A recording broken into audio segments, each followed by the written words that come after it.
कितनी सारी मौत की धमकियां वो निश्चित मारना चाहते हैं। केंद्र सरकार मुझसे कह रही है आपके पास अपनी सुरक्षा के लिए कम से कम 8 सशस्त्र पुलिस वाले होने चाहिए। जीसस को सूली पर क्यों चढ़ाया गया? गौतम बुद्ध को जहर क्यों दिया गया?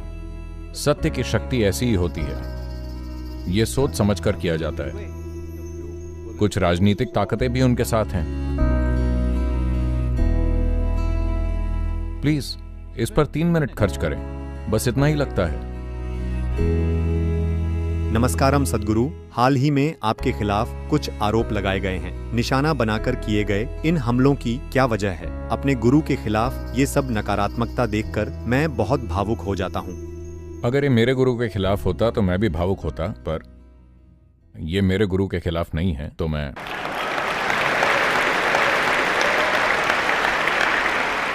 देखिए, दुर्भाग्य से जैसे जैसे संगठन बढ़ता है, अधिक से अधिक लोग इस तरह ध्यान केंद्रित करते हैं। यह बहुत सरल है। जिस पेड़ पर सबसे ज्यादा फल होंगे उस पर सबसे ज्यादा पत्थर फेंके जाएंगे।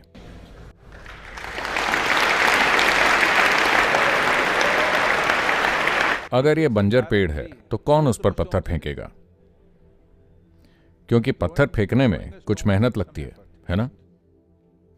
अगर बंजर पेड़ से कुछ नहीं मिलने वाला है तो कोई भी उस पर पत्थर नहीं फेंकेगा। जहां बहुत सारे फल हैं वहां हर समय पत्थर फेंके जाते हैं। तो पिछले 30 सालों से लगभग एक दिन भी बिना ब्रेक के इस तरह का कुछ ना कुछ संभालना होता है। हर दिन यह लगातार चल रहा है। लगभग कोई भी चीज और हर चीज जिसका किसी आदमी पर आरोप लगाया जा सकता है, जो एक आदमी कर सकता है और नहीं कर सकता, हर चीज, ये चीजें चलती रहती हैं। मेरी चिंता बस ये है कि मुझे फर्क नहीं पड़ता। कुत्ते को भौंकने में मजा आता है, लेकिन अगर आप भौंकने वाले कुत्ते को ठीक से नहीं संभालते तो वो काट सकता है। हम नहीं चाहते कि वो हमें काटे। इससे हमारे काम पर असर पड़ेगा कई तरह से। संसाधनों, समय और ऊर्जा की बर्बादी होती है। इस कोर्ट में जाने, उस कोर्ट में जाने, चर्चा, वकीलों के साथ अंतहीन बहस और बकवास से बहुत सारे संसाधन भी बर्बाद होते हैं। और बहुत से लोग जो दूसरे काम करते, उन्हें अनावश्यक रूप से इनमें फोकस करना पड़ता है। दुर्भाग्य से बहुत से लोग इस काम में लगे हुए हैं, यानी उनका करियर इस बात पर निर्भर है कि वो कैसे किसी को नीचे गिरा सकते हैं। वो बस यही करते हैं। ये उनके लिए फुल टाइम करियर है। हर तरह के आरोप। हाँ, सच में मैंने 10,000 एकड़ जंगल की जमीन ले रखी है। कम से कम वो मुझे इतनी जमीन दे दें तो मुझे आरोप से कोई समस्या नहीं है। मुझे आरोप से दिक्कत नहीं होगी अगर वो मुझे 10,000 एकड़ जमीन दे दें। नहीं, उन्होंने हमें 1 इंच नहीं दिए। आपको यह समझना होगा कि ईशा फाउंडेशन को सरकार से इस पूरे देश में कहीं भी किसी भी जगह 1 इंच जमीन नहीं मिली है।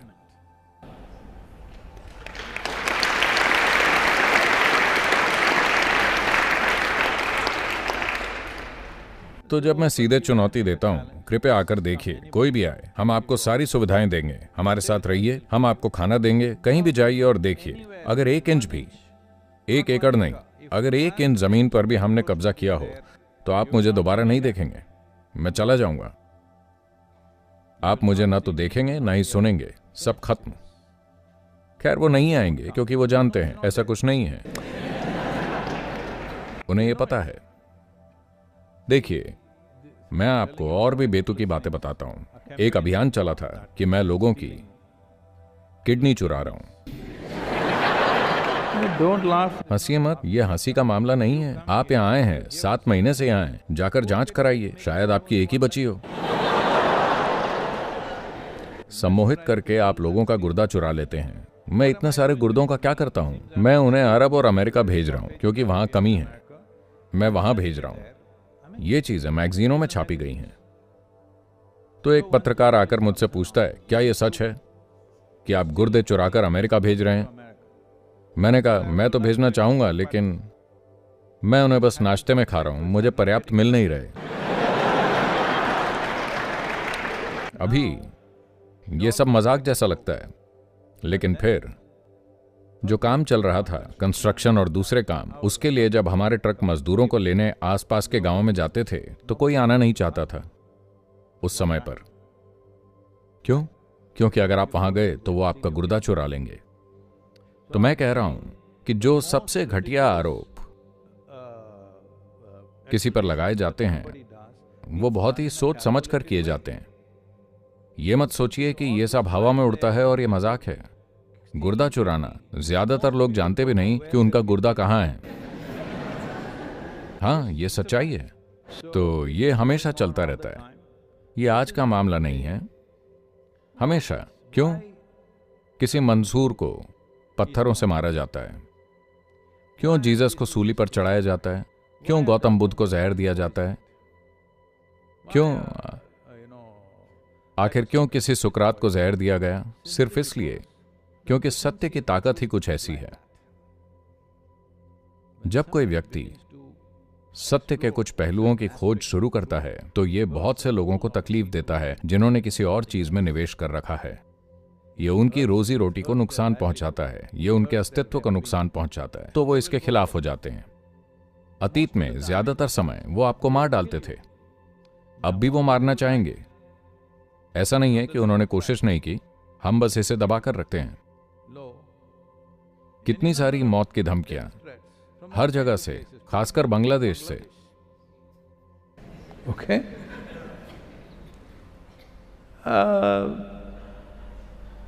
लोग मुझसे आकर कहते रहते हैं, यहां तक कि केंद्र सरकार भी मुझसे कह रही है कि मैं टॉप 600 राष्ट्रीय संपत्ति की लिस्ट में हूं, और वो कहते हैं आपके पास अपनी सुरक्षा के लिए हर समय कम से कम 8 सशस्त्र पुलिसकर्मी होने चाहिए।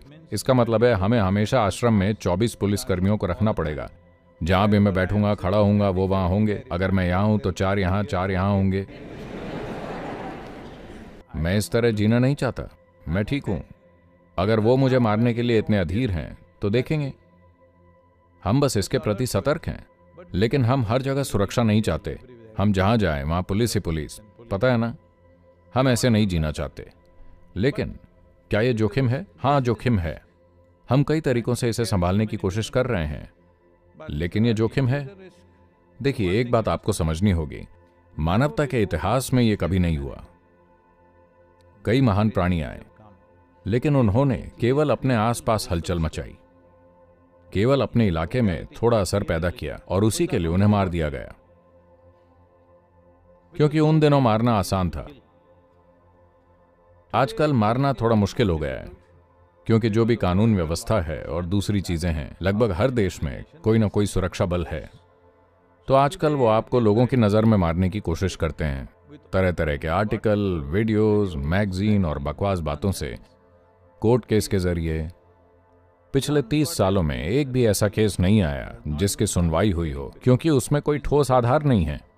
लगातार सवाल पर सवाल पूछे जाते हैं। वो जानते हैं कि कुछ नहीं होने वाला, लेकिन कुछ महीने या साल तक जो ये चलता रहता है, उससे आपकी प्रतिष्ठा को नुकसान होगा। तो जो भी महान व्यक्ति आए हैं, उनका प्रभाव उनके समय में बहुत ही स्थानीय था, बहुत ही ज्यादा स्थानीय। उसके लिए उन्हें मार दिया गया। आज जब हर साल हमारे लगभग 6 बिलियन वीडियो व्यूज जा रहे हैं, no. तो निश्चित ही वो हमें मारना चाहते हैं। आप समझे? बस उस स्तर की लोकप्रियता देखकर वो हमें मारना चाहते हैं, क्योंकि वो जान से नहीं मार सकते, या मारने के लिए वो उस हद तक अपनी जान खतरे में नहीं डालना चाहते। तो ये सब आपको टुकड़ों में मारने के अलग अलग तरीके हैं, लेकिन उनकी हताशा ये है कि जैसे जैसे वो अपनी मुहिम चलाते जा रहे हैं, हम सिर्फ बढ़ते ही जा रहे हैं।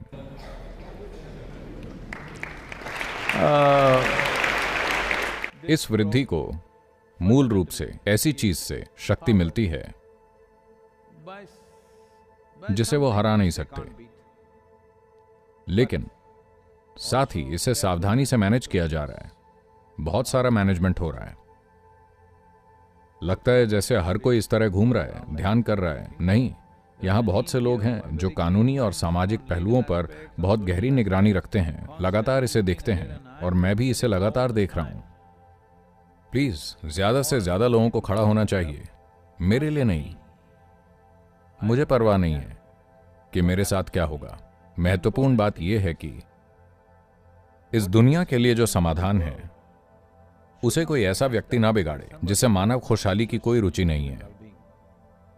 वो बस रोजी रोटी कमाने की कोशिश कर रहे हैं। रोजी रोटी कमाने का कितना घृणित तरीका है। उन्हें पता है कि अगर वो मेरी तस्वीर अपनी घटिया मैगजीन पर डालेंगे तो मैगजीन बिकेगी। तो हर 3-4 महीने में वो कुछ ना कुछ कहेंगे, नया घोटाला। ये चलता रहेगा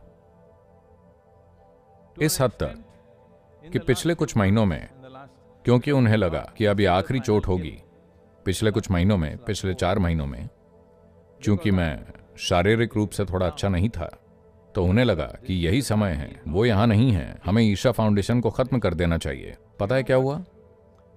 कम से कम 18 से 20 ईशा होम स्कूल के बच्चों के माता पिता को कई लोगों से फोन आए, कुछ कहिए, आपके बच्चे के साथ क्या हुआ? क्यों? कुछ नहीं हुआ, हमारे बच्चों के साथ जो हुआ उससे हम बहुत खुश हैं। आप कहना क्या चाहते हैं? नहीं नहीं नहीं, ऐसा हुआ है, आप अपने बच्चों से पूछिए, उनका बलात्कार हुआ है। इस तरह उन युवा महिलाओं से पूछा जा रहा है जो यहां आई हैं और चली गई हैं, जिसका भी ईमेल या जो कुछ भी उन्हें मिला, कम से कम जिन लोगों ने हमें बताया है, हम जानते हैं, वो बहुत से अन्य लोगों के पास भी गए होंगे। लगभग 36 युवा महिलाओं से कहा गया, बस इतना कहो कि तुम्हारा रेप हुआ था, बस इतना कहो कि सदगुरु के साथ तुम्हारा कुछ चक्कर था, बस इतना कह दो। वैसे भी तुम दूसरे देश में हो, तुम्हें अदालत आने की जरूरत नहीं है, तुम्हें कुछ नहीं करना है, बस ये कह दो, बाकी हम संभाल लेंगे। सक्रिय रूप से तो सिर्फ उन्हीं लोगों का हमें पता है जो वापस आकर हमें बताते हैं। हमें नहीं पता उन्होंने और कितने लोगों से इस तरह संपर्क किया है। तो ये एक अलग तरह की दुनिया है जिसमें आप रहते हैं, लेकिन अगर आप चीजों को ठीक से नहीं संभालते तो ये लोग आपको खा जाएंगे। वो पूरी तरह से शक्तिहीन नहीं हैं। दुर्भाग्य से कुछ राजनीतिक ताकतें भी उनके साथ हैं। तो हमें समझना चाहिए कि हमने धरती पर इतनी बड़ी पहचान बनाई है बिना राजनीतिक ताकत के। हमारी कोई राजनीतिक ताकत नहीं है, बिना किसी बड़ी पैसे की ताकत के, केवल वॉलंटियर्स द्वारा दिए गए और हमारे द्वारा कमाए गए पैसों से हम सब कुछ चला रहे हैं। हमारे पास यूं ही 10 अरब डॉलर नहीं रखे हैं कि चुटकी बजाई और काम हो गया। और बिना प्रोफेशनल मदद के ज्यादातर वॉलंटियर्स अपना सर्वश्रेष्ठ कर रहे हैं और उन्होंने अच्छा काम किया है, इसमें कोई शक नहीं।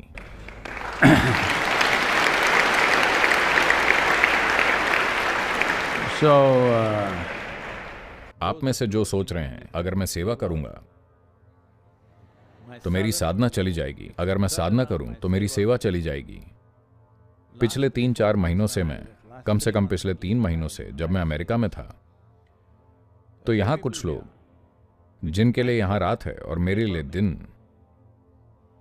पूरी रात के किसी भी समय वो मेरे साथ फोन पर होते थे। हम इस बारे में क्या करें, उस बारे में क्या करें, और फिर मेरे लिए पूरी रात अमेरिका में सुबह 2 बजे 3 बजे मैं उनके साथ फोन पर होता था।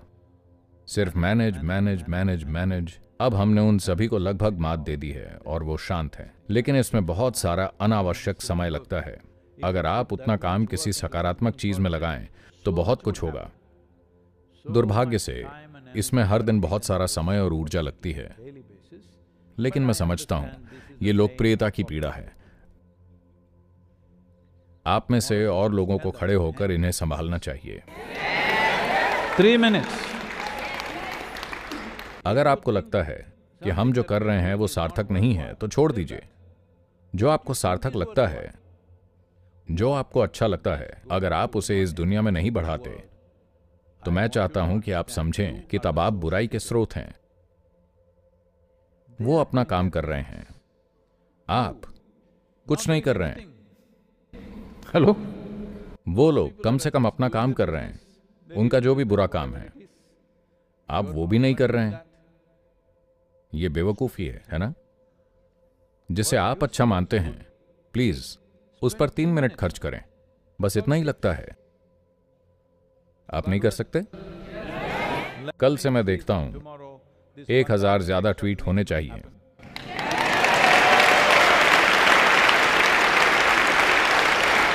And if you और अगर आपको नहीं पता ट्विटर कैसे लिखते हैं तो उन्होंने इसे एक्स कर दिया है।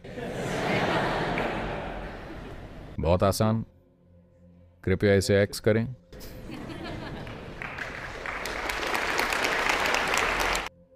हम कितना जीवन सकारात्मक चीजों के साथ हैं, कितना जीवन नकारात्मक चीजों के साथ समय बिता रहे हैं, इससे फर्क नहीं पड़ता। लोग गंदगी उछाल रहे हैं, क्या हम उससे खाद बनाएंगे या हम खुद गंदगी बन जाएंगे, या क्या हम इससे बचने के लिए पहाड़ों में भाग जाएंगे?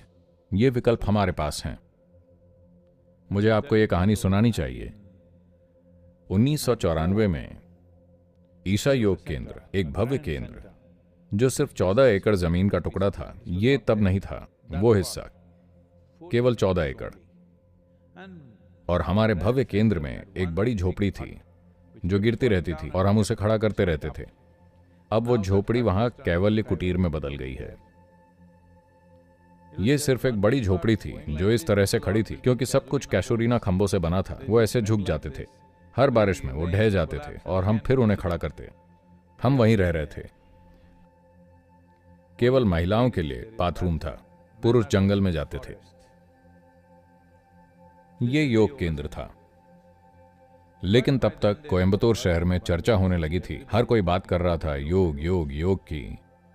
तो कुछ प्रमुख लोग, उनमें से लगभग 100 लोग कोयंबटूर शहर में मिले और उन्होंने बिल्कुल यही शब्द कहे, ये योग एक बीमारी की तरह फैल रहा है, हमें इस बारे में कुछ करना चाहिए। वो प्रमुख लोग हैं क्योंकि कोई कताई मिल, कोई बुनाई मिल, कोई कुछ चला रहे थे। उन्होंने थोड़ा पैसा कमा लिया था, या उनके पास नोट छापने की नकली मशीन थी, कईयों के पास। तो ये समाज के प्रमुख स्तंभ हैं। वो मिले और उन्होंने कहा हमें बस 2 ट्रक लोगों को भेजना चाहिए और ईशा योग केंद्र को ढा देना चाहिए, क्योंकि ये इतना आसान था। उन्हें बस एक माचिस की जरूरत थी। एक माचिस के जलते ईशा योग केंद्र धुएं में उड़ जाता। फिर एक बूढ़े आदमी, एक बुद्धिमान बूढ़े आदमी जो अब नहीं रहे, उन्होंने कहा तुम नहीं जानते कि तुम किससे उलझ रहे हो। अगर तुम उस पर पत्थर फेंकोगे तो वो उनसे भी कुछ बना लेगा। उस पर पत्थर मत फेंको।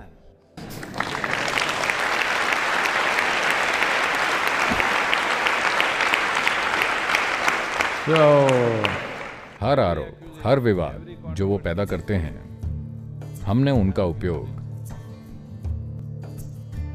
अधिक प्रभावशाली बनने, अपने लोगों को मजबूत करने के लिए किया है। क्योंकि लोग ऐसे हैं, जब तक कोई संकट नहीं आता वो सुस्त हो जाते हैं। क्या आप भी ऐसे हैं? यही आपको बदलना है। आपको सक्रिय होने के लिए संकट की जरूरत नहीं होनी चाहिए। आपको अच्छे समय में सक्रिय होना चाहिए, तभी सबसे अच्छी चीजें होंगी।